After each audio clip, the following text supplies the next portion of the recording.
Granny, I don't remember my grandfather. He died at 72. What was his name then? He was Patrick.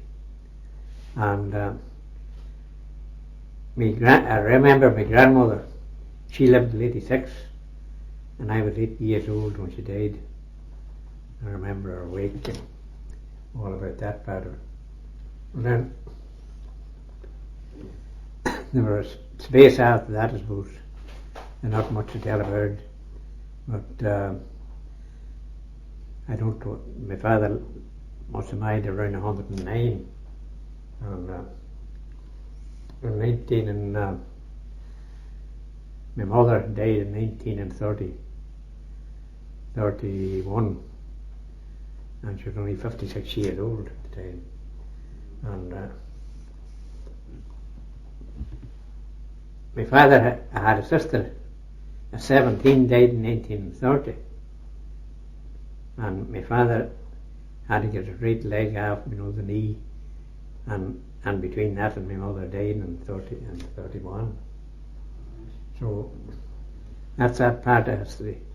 What about a bit more about your granny from Goals? Well, you're trying to that yet. Right. My grandmother, she was from Goals, and she had lost about, although I don't remember much about her, but I remember some old tales she told about. There was an awful flood one time, but some kind of a waterspout that must have fell between Dungiven and Goals and Llanelly. And I heard her telling, she didn't remember, but he heard them telling about some up on Goals, some young girl went out in the middle of the day in the month of July and shouting to the rest of the people in the house, "Come on out, what do you see? Their mards covered, there is a high hill, their mards covered in snow in July." And they went out, and it wasn't snow, it was a sheet of white water coming sailing down the hill. It looked like snow in the distance. Well, I only hearsay for that. There were 202 people drowned between Nelly and the Foyle Valley. Well, the Foyle Valley I think got the worst of it, but they were just drowned out of the face. And Llanelly that time, they built the houses close to the river when we were building them first, and they were nearly all drowned in them houses.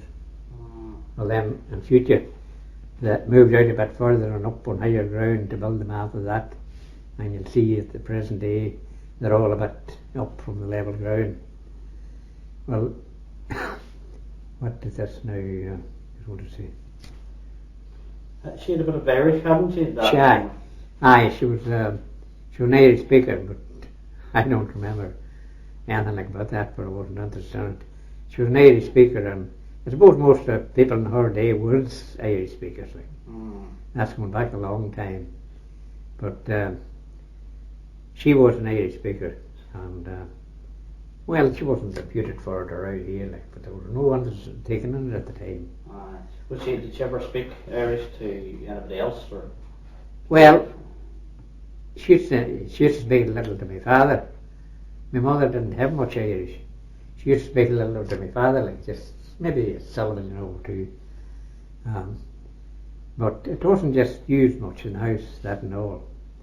I suppose the next generation was slipping away from it and losing it.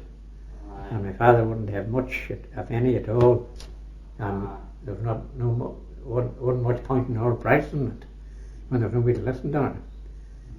He must have understood it all the time. Only he understood a certain amount of it. I suppose there'd be certain phrases and words that he would understand. You don't remember any words or anything that she might have had? Oh, well, no, I wouldn't. No, it was a long time ago. She died in 1926. A long time ago. And what age was she when she died? She was 86 when she died. 86. And my father died at 78. My grandfather at 72. And my great grandfather, I gather, died at 54. So, if another, I'm 70. I'm 85 now about 85 and a half. If I never live another year, Done the best. I'll have, or another year more, I'll have to say that I'm the longest liver of the ruddy breed, whether man or woman. Aye. My granny was 96. I'll have to surpass her before I can say that. Your granny was 96, right? Aye. Alright. 86. 86, yeah. Okay. Aye. So, what about the Patriotti side of the family? Oh, I will. They lived. Where did they originate? The Paddies, as we call them, lived beside us. Well, that was an outbreak of the family. As I said, my grandfather was Roger Bradley, and he had a brother, Hugh, and the farm was divided between them. And Hugh lived in one house and he lived in the other. Well, then he bred a family down from that on down, and both of the families, some of them went to Limerick, and some of them done very well, and others, there wasn't too much word about them. What do we know? Well, So, how many generations can you count back really then from?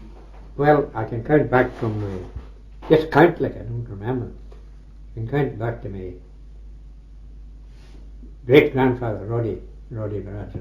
Your father was John. My father was John, my grandfather was Pat, and my great grandfather was Roger. And there was a Hugh before that, you said? There was a Hugh before that, you said? Was there a Roddy before that, and maybe? Well, what do you see now? No, I never heard him having a nickname. Now they all have nicknames around here. You were Johnny Pat or Johnny Hugh or Jimmy Hugh or something like that. I never heard Roger. If he had, I suppose he had a nickname, but I never heard it. But who the leader was before him, whether it was Hugh or Pat or what, I don't know now. I never heard any nickname attributed to him. Then your father had brother, or had He many brothers? had my father had a brother Peter. He went out to Chicago, no, but San Francisco, and he must have emigrated when he was young out till the near side of America, and then made his way out to California. Was he older or younger than your father then? He was younger than my father, and he got on very well. There was an earthquake in San Francisco around the time he went out, and the whole place was in disarray, and places tumbled down, and some other houses maybe only slightly damaged, but there's nobody could be got to repair or do anything. And him and another young fellow like himself, just immigrants over, started into putting chimneys on houses for people that chimneys fell off or not knocked off. And he was doing that well that he went into the building as a business altogether and made a fortune on it, and done powerful well. Did he ever come back? Did he ever visit? Oh, he did. Oh, he visited here. About 19 in the early 30s, sometime in the early 30s, maybe 34 or 35. And he must have family out there since then. Well, he was my first Arthur and over, and the wife died having the first baby, and the baby died too. So then there were periods of 8 or 9 years, or maybe 10 or 11, and he did nothing about it. So then he married later on, and he married a school teacher by the name of Rooney, and he had a son and daughter with her. You don't know where she was from? I don't know where she was from. I suppose she was a local or American at the time. Our people were about the age of the name, but I would say she was born in America. Well, then he died. I don't know what came on him. He died when he shouldn't have died, when he was maybe only in his 60s.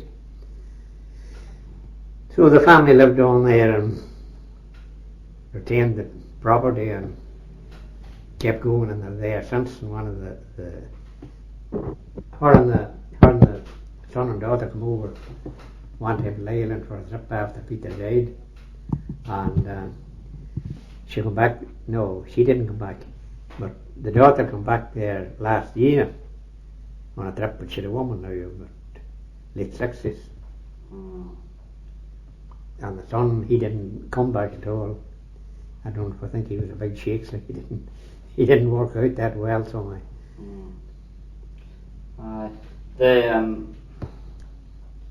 Your mother was Gormley then? My mother was Gormley from Golds, and our people lived there for a long, long time too. We would call them the Banyans. That's Irish for Martin, I suppose. And our people have stayed out there now too. Is there any other connection to them Gormleys left? Well, there's connections to them, like, but there's Gormleys down there at Barnes, and one of the Golds Gormleys was married down there, Tillamana Gormley, the name of Gormley. It was Gormley both ways. Right. Well, there's some of the descendants of them still living about there. But the rest of them are here, there, and the ones that stayed at home, the men and all died early in life. And there was only 3 girls, and my mother and 2 others, and one unmarried late and had no family. Another married and had 1 daughter, and she died early, the mother herself. And the other one was Carlson. I met her a couple of times. Nice wee woman, she lived in Belfast. I suppose Patsy's house was there first, wasn't it? Yeah, first.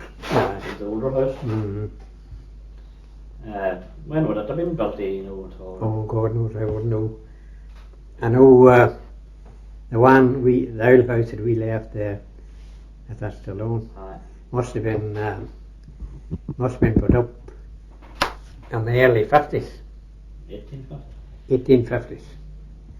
For my grandfather and Roger Bradley and James McAnally had the contract of the Sixtowns chapel at the time it was up, and that was in the late 50s.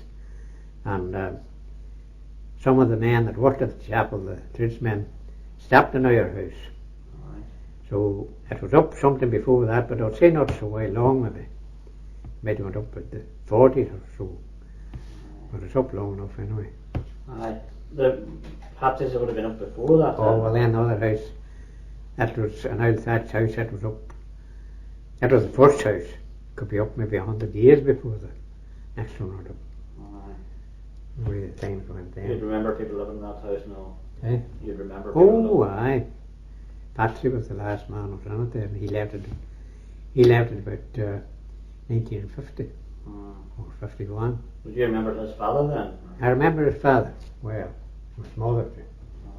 And there was 10 of a family in the house as well. And they're all gone. Where did they all go? Did they emigrate? Some of them went to Limerick, some of them went to different places around Northern Ireland. Kathleen and Teresa went to Oma at a pub there. Kathleen then married a man, and her and him bought a pub up in Monaghan town, and she lived her day out there. She had no family, and Teresa had 3 or 4 boys. I think she was married to a busman there. She stayed on no more, and she had 3 or 4 boys, and she's dead. She was the youngest of them. She's dead a few years there too. And James went to America and came back and bought a public house in Coleraine and lived there till he gave up the business at the finish up. What's it called, public house? Eh? What's it called, public house? The Cologne pub in Cologne Street. Alright. Or there's a backward Dun Old Street, you know, bad houses and everything. Aye. So James done well in it, and on towards, I don't know what year but the late 50s, they decided to pull it down, the whole street, and reconstruct it again. And James was lost in his pub, you see. So I suppose he got a bit of compensation for it, and he got offer of a new building to put the pub in. But he told me that at the time, sometime before that, it had a bit of money, and I started buying out Georgian houses in Belfast, about 2 or 3 of them, and broke them up into flats and letting them out into people. He says, no, making far more money and making it easier. By far, he says, and the business, he said, I just let the pub go altogether. And he continued on till he died with the place in Belfast. And I suppose some of the family has it yet. Nice. But they were all educated and fairly brainy. And but expect to have them houses yet.